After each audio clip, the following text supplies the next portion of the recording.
Welcome to the Production Talk podcast with me, Yarn of mixartist.com.au. In this podcast series, we celebrate the modern way of producing music. We want to talk about all things related to songwriting, recording at home, and music production.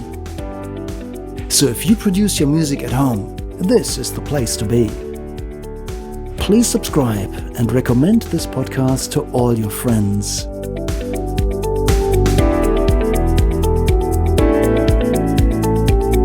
This is the Production Talk podcast, episode 21. Welcome back to this week's episode of the Production Talk podcast. Thank you very much for tuning in again, and it's really fantastic to have you on board. Thank you to all the listeners. It blows my mind every week that I'm in front of a microphone and I know that there are so many people out there listening to what I have to say. It's a very humbling experience, and yet again, I just want to say thank you. This week, I would like to talk about our love-hate relationship with streaming services.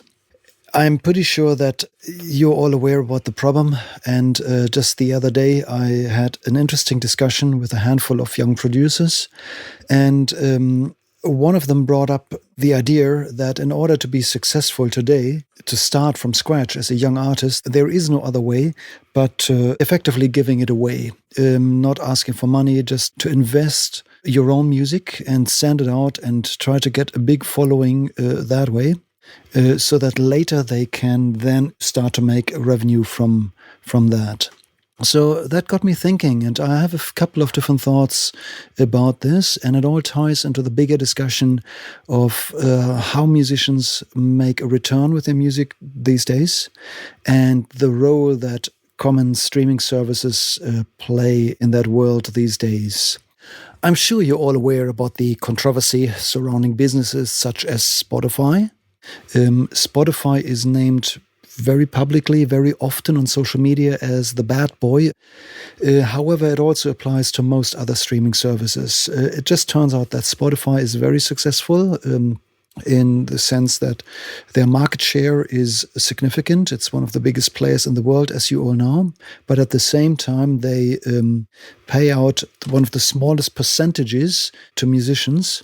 And an additional concern that I personally share is that they also sound absolutely terrible, in my personal opinion, compared at least to the competition. So when it comes to sound quality, there are definitely streaming services that outperform Spotify by a mile. But let's say this is another subject, so let's not go into the sound of the streaming services. That would probably fill another episode, and I would get very passionate about this personally. But anyway, let's go back to the aspect of money.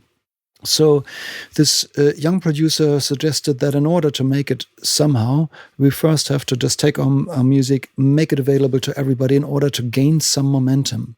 And I think there are a couple of flaws with this way of thinking. I'm not quite sure if I should call it flaws, but I think we are basically trapped in a certain position where we create our own problems in some ways. And although there are some musicians who have successfully started a career like that, I don't think this should be the blueprint for everybody for many, many different reasons. And I want to go into that in a bit more detail. So first and foremost, our streaming services, is Spotify and all their competitors, are they going to raise the revenue for musicians anytime soon? I've seen petitions and memes and all kinds of posts with often, not very favorable choice of language. I've seen all of these things, but is this going to change things? And in all honesty, I believe it will not. It is not the right way to do it, because we just need to we need to put ourselves into the position of the CEO of one of these leading streaming services for a moment. And let's just consider how all of this looks from their end. They've basically hit the business jackpot.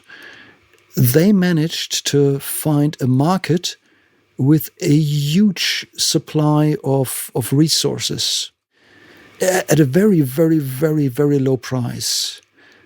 And the resources keep on coming. They come with about 60,000 songs every day. They keep on coming, keep on coming, keep on coming, and they just don't seem to end. So there's a huge supply on resources, which is our music. At the same time, they found a way to build a website that distributes those products back to their clients. That's the everyday listener. And they pay a fairly low fee in return. But then they manage to multiply their business so well that this little bit of income they generate per listener, multiplied by the millions, maybe billions of listeners worldwide, generates a huge income for them, of which they keep the lion's share. So the resource keeps on coming every day, and the buyers are still there every day spending their subscription money and returning this income back to the streaming services. What motivation would they have to change their business model? Why would they say, oh, gee, we better increase the payout to musicians? They have no motivation. There is no incentive for them because the oversupply of music keeps on coming every day. So this is not what I want. It's not the way I want the world to be. But in all honesty, this is how it currently is. And I don't think that the CEO of Spotify is going to react to a petition or to appeals to their goodwill. That's just not how these people are. The thing is, as long as there's an oversupply of their core resource, they will keep following their business model. They've established themselves, and as an established business, it's their interest to keep on going for as long as they can, to ride the wave and make as much cash as they can. That's the reality of it. And I think if in order to change that, we first need to start changing the resource. Because we the musicians, we are just too happy supplying our music to them and accepting the price they give us, which is a fraction of a pittance.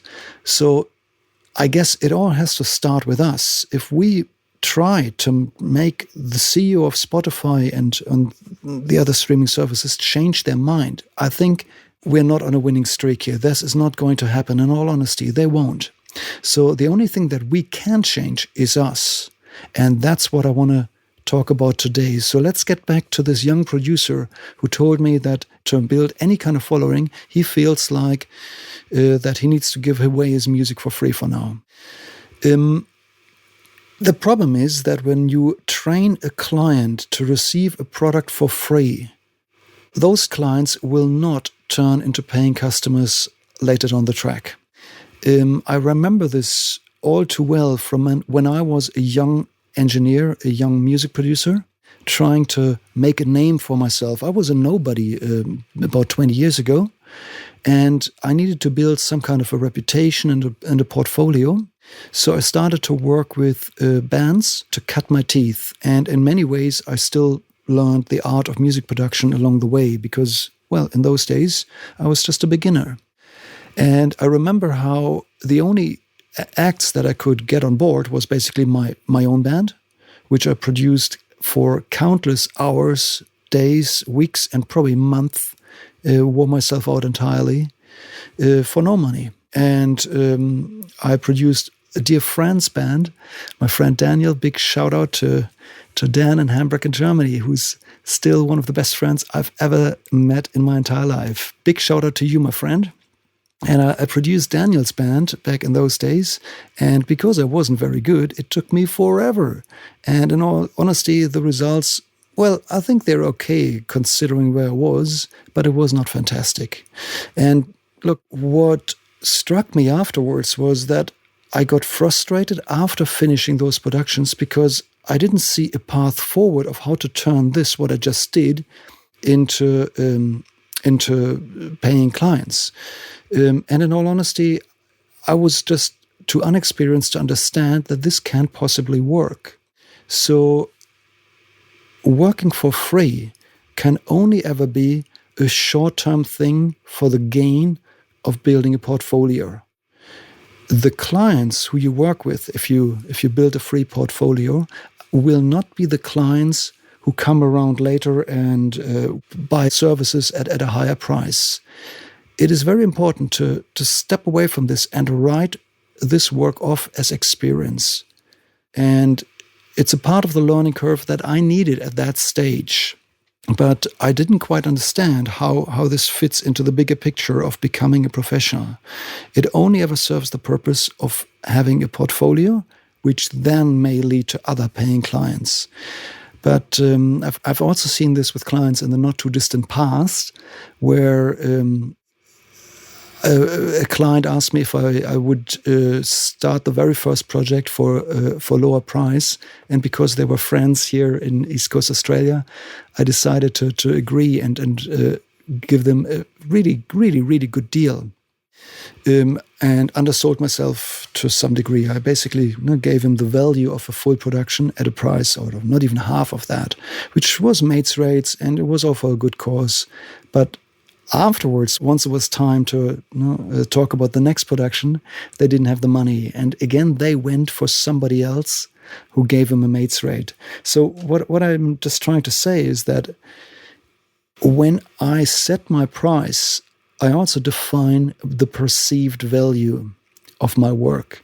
And if I give my work away for free, or if I give my work away for way too low, which I usually don't do, anymore, it shapes the perception that this is the associated value with this product. In other words, the listener hears my mix at a lower, perceived quality because the price was lower. And this is an awkward thing to consider, but we basically train up our clients by giving them a certain value at a certain price. And that sets an expectation. And to change this later and increase the price is not going to go down well with clients. So in other words, if you start in the industry as a studio musician, as a home producer, the clients that you start with for a lower price, they will not be the clients that you work with later in your career. You need to let them go. You need to move on to new clients that then pay a higher price for a better service that you offer at a later stage when you're more experienced. Good. So let's tie this back into the friend of mine who felt like he needed to give his music away for free. First and foremost, it wasn't even his opinion. That's what others have told him. And he sort of started this entire process based on, this sort of so-called rule that he heard from many other people, and he assumed this must be the correct way to do it, because other people have said so. Well, let me just ask you this. If everybody does the same thing, who is going to stand out? It's the person who swims against the stream. It's the person who's different. So by doing the exact same thing that everybody does, we basically declare ourselves to be just nothing but a drop in the ocean. And as creatives, we are really, really well equipped to do something better than that. We're equipped to do something unique, something that represents us, something that is surprising to others, something that raises an eyebrow. That's us. We are creatives. We can do that. That's in our very nature. We just need to apply the same creativity that we put into our music and apply it to our music marketing. And I really recommend to consider whether it's a smart idea to give away our music for free. How about we all think about it and ask ourselves, where is our music available right now? Pick one of your songs, maybe the latest song you've released, and ask yourself, where is that song available? And there's a very good chance that might be possibly on YouTube, very likely on all the big players such as Spotify, Apple Music, Amazon, and so on. And just for a second, do the maths and work out how much you're getting. And I know that on YouTube, for example, you won't get a cent unless you have a certain number of subscribers, which some artists have, so it may make sense for them. But if you start fresh, you probably won't have many subscribers at all. In other words, everybody who clicks on your music there will not trigger any money going into your pocket. And effectively, for most of us, our music on YouTube is free to the world. So if you just go through all the distributors of your music and rank them from how much you get in return, chances are that YouTube, also Spotify and some others, rank at the very bottom, and other services rank a little bit higher. If we all collectively now decided to knock the bottom 2 or 3 of our list and withdraw our music from the services who pay either nothing or the absolute minimum or smallest amount, we suddenly decrease the amount of resources floating through Spotify's doors. And that can be a starting point. That requires a bit of collective action, and I know this is a difficult thing to achieve. But I believe this is the only way forward, because as long as the seemingly infinite resource of music comes rolling in for people like Spotify, they are not going to change their business model at all. What we need to achieve is that Apple Music, Tidal, Amazon, Spotify, and so on start to compete for your music. There needs to be an interest why they would want your music. And right now, for them, it's just, well, whatever, a drop in the ocean. And the only way to get there is to withdraw our support to the platforms who pay nothing or the absolute least, and instead put our music only onto the services that give us a better return. Good. Here's the uncomfortable thought about this. This will come at a cost. And the cost is that you have fewer clicks, likes, and listeners than you could have. But before we let this freak us out, let's just consider one more thing. Is a listener on Spotify worth as much as a listener at a live show? I think we would all agree that this is not the same value to you. So I would always rank somebody who comes to your live show, buys a ticket, and has a dance much higher. It's a much more valuable listener to you than a random click on Spotify. So I would say that the clicks on non-paying platforms are worth literally nothing. Whether you have 10 of them or 1,000, literally makes no difference to your bottom line, or very little. So we need to rate some people higher. We need to rate the listeners on the higher paying platforms better. They are worth more to us. And they're still just worth a fraction of a person actually attending your live show, or logging onto your Facebook streaming event, or people who actually buy your merchandise, or people who constantly follow you up on your social medias and interact in posts. Those people are more valuable. So if you were to lose, let's say, 1,000 listeners over all of this, make sure it's the ones that are not valuable to you, and then it will really make no difference. I actually know about quite a few local musicians who still play their guitar at the farmer's market every couple of weeks and sell CDs or USB sticks. And the return that they get from it by far outweighs all the income they get from streaming services. Although the streaming services, obviously by numbers, are much, much bigger. They might have thousands of listeners there and maybe just a dozen listeners at the markets. But those clients are more valuable. So in previous episodes, we spoke about the 80-20 principle. It's a business term, and I think it's time that we all put a little bit more common business sense into the distribution of our music. The 80-20 principle suggests that about 80% of your income comes from only 20% of your distribution channels. You can also turn this back to front. About 80% of your troubles probably come from only 20% of your jobs. The idea behind the 80-20 principle is to take those 20% and cut them out of your life. That may lead to a little bit less income for a moment, but if you then spend this time to focus on the other 20% that gave you 80% of your income and grow them some more, you'll be better off and probably much happier. Let's apply the same thing to streaming services. Consider cutting out all the streaming services that are not valuable to you. Instead, focus on the things that actually matter. Focus on your home base. Focus on your local listeners. Play shows in your local area, in the neighboring shire, in the neighboring city. Travel up and down the coast. Build yourself a following from personal interaction. Those people, even if the numbers don't come anywhere near what you can achieve on Spotify, are worth a lot more to your business and to your musical career. Good. Okay, so there's been other developments lately on the front of streaming services. And there are some people who believe that the era of Spotify and so on is soon coming to an end. I have no idea and I don't know.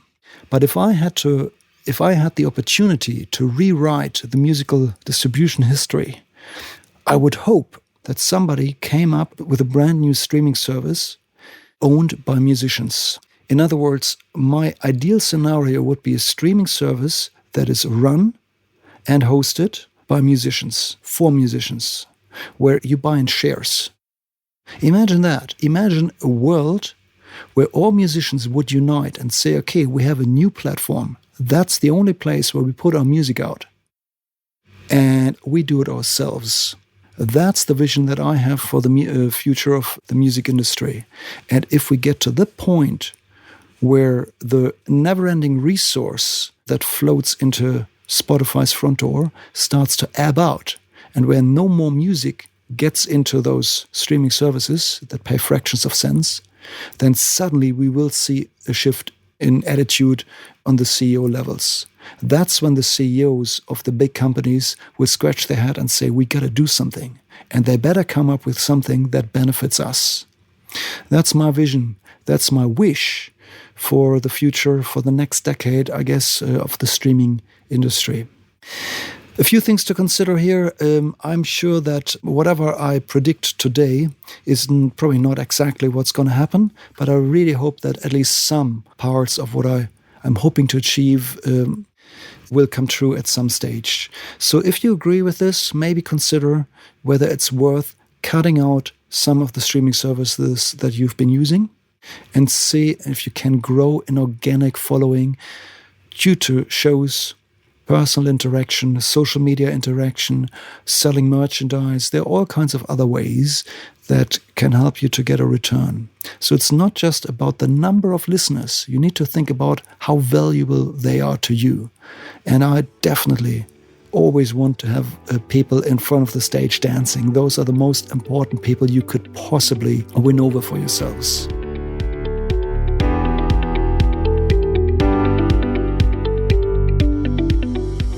Good. On these wise words, I want to finish this episode today. It's a bit of a shorter one. I hope it makes sense to you. I have more interviews planned for the next couple of weeks, so hopefully we'll be back with more interviews. I would also really like to invite you to join us on the Production Talk podcast community Facebook group. You'll find us on Facebook. The link is in the show notes. And if you haven't seen our show notes yet, I recently moved them to a new website so that I get more control and better design. They're all available now online. So after finishing these episodes, why don't you just have a little look and scroll down, click on the show notes and have a look around.